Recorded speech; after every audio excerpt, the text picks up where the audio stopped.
அஸ்ஸலாமு அலைக்கும். Hi friends, welcome back to Rasitha's hobbies. இன்றைக்கி ஒரு ரெய்னி டே அன்றைக்கி எடுத்த vlog தான் உங்கள் கூட ஷேர் பண்ணிக்க போகிறேன். டெய்லி சாயங்காலம் இப்போ பார்த்திங்கன்னா க்ளவுடியாக தான் இருக்குது இங்கே கிளைமேட்டு. வின்டர் சீசன் வந்து ஸ்டார்ட் ஆக போகுது. மழை பெஞ்சிட்ருக்குது. இந்த வாரம் பூராவுமே லைட்டாக க்ளவுடியாக தான் இருக்குது கிளைமேட்டு. அன்றைக்கி பார்த்திங்க அப்படின்னா ரொம்ப ஹெவியாகவே மழை பெஞ்சிச்சு. ஐஸ் கட்டி மழை கூட கத்தாரில் அன்றைக்கி வந்தது. இதோட ஃபுல் டீட்டெயில்டு வீடியோ ஏற்கனவே நம்ம சேனலில் அப்லோட் பண்ணியிருக்கிறேன். மேலே ஐ பட்டன்லையும் கொடுக்குறேன். தேவைப்பட்டுச்சுன்னா போய் பாருங்கள். இந்த கிளைமேட்டுக்கு வந்து ஏதாவது ஸ்நாக்ஸு செய்யலாம் அப்படின்னு சொல்லிட்டு ஈவினிங் டைம்ங்கிறதுனால வீட்டில் பொரி இருந்தது. அதை வச்சு காரப்பொரி தான் பண்ணியிருக்கிறேன். அதுக்கப்புறம் பார்த்திங்கன்னா டின்னருக்கு வந்து ஒரே ஒரு நூடுல்ஸ் பாக்கெட் போட்டு ஸ்பாட் இட்லி மேகி இட்லி செய்யலாம் அப்படின்னு சொல்லிட்டு பாயில் பண்ணி வச்சுருக்கிறேன் நூடுல்ஸை. இன்னொரு அடுப்பில் பார்த்திங்கன்னா ஒரு தோசைக்கல்லில் கொஞ்சமாக எண்ணெய் ஊற்றி அது சூடானதுக்கப்புறமா ஒரு வெங்காயம், அரை தக்காளி, கொஞ்சமாக கேப்சிகம் இதையெல்லாம் சேர்த்து நல்லா வெந்ததுக்கப்புறமா மேகி மசாலா நூடுல்ஸ் பாக்கெட்டோட மசாலா வரும் இல்லையா, இந்த காய்கறி எல்லாம் வெந்ததுக்கப்புறமா அந்த மசாலா பாக்கெட்டை இதோடு சேர்த்துக்கலாம். உங்களுக்கு எந்த காய்கறி விருப்பமோ அந்த காய்கறியை சேர்த்துக்கலாம். கேரட்டு அந்த மாதிரி கூட. நான் இன்றைக்கி கேப்சிகம் மட்டும்தான் போட்டிருக்கிறேன் இந்த வெங்காயம் தக்காளியோட.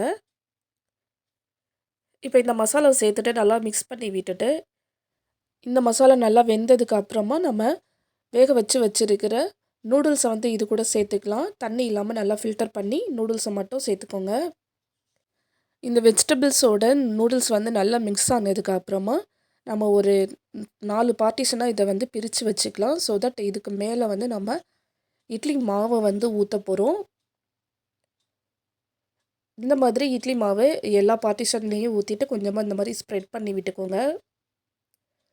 2 பக்கமும் திருப்பி போட்டு ஒரு 2-3 மினிட்ஸுக்கு 2 பக்கமும் வெந்தாலே போதும். ஒரு சூப்பரான மேகி இட்லி வந்து டிஃப்ரெண்ட்டாக ரெடி ஆகிடுச்சு. கிட்ஸுக்கு வந்து ஈவினிங் டைமில் ஸ்நாக்ஸாவோ அல்லது ஒரு டின்னராகவோ இதை வந்து செஞ்சு கொடுக்கலாம். என்றைக்காவது ஒரு நாள் தான் நம்ம நூடுல்ஸு கொடுக்க போகிறோம். இதில் வந்து எந்த சைடிஷுமே இதுக்கு தேவையில்லை. ஏன்னா நம்ம நூடுல்ஸ் பாக்கெட்டில் உள்ள மசாலா சேர்த்து தான் நம்ம இதை செஞ்சுருக்குறோம். அந்த மசாலாவே இதுக்கு போதும். ரொம்பவே ஒரு டேஸ்டியான ரெசிபி. சில கிட்ஸுக்கு பார்த்திங்க அப்படின்னா இட்லி தோசையே பிடிக்காது. ஆனால் நூடுல்ஸ் ரொம்ப ரொம்ப பிடிக்கும். எப்போ கொடுத்தாலும் சாப்பிடுவாங்க. அந்த மாதிரி கிட்ஸுக்கு இந்த மாதிரி செஞ்சு கொடுத்தோம் அப்படின்னா அவங்க வந்து தோசை சாப்பிட்ட மாதிரியும் இருக்கும், நூடுல்ஸு சாப்பிட்ட மாதிரியும் இருக்கும். இந்த மாதிரி டிஃப்ரெண்ட்டான ரெசிபிஸ் பார்க்குறதுக்கு நம்ம சேனலுக்கு தொடர்ந்து சப்போர்ட் பண்ணுங்கள். இந்த வீடியோ நான் இதோட முடிச்சுக்கிறேன் ஃப்ரெண்ட்ஸ். தேங்க்ஸ் ஃபார் வாட்சிங். Bye friends.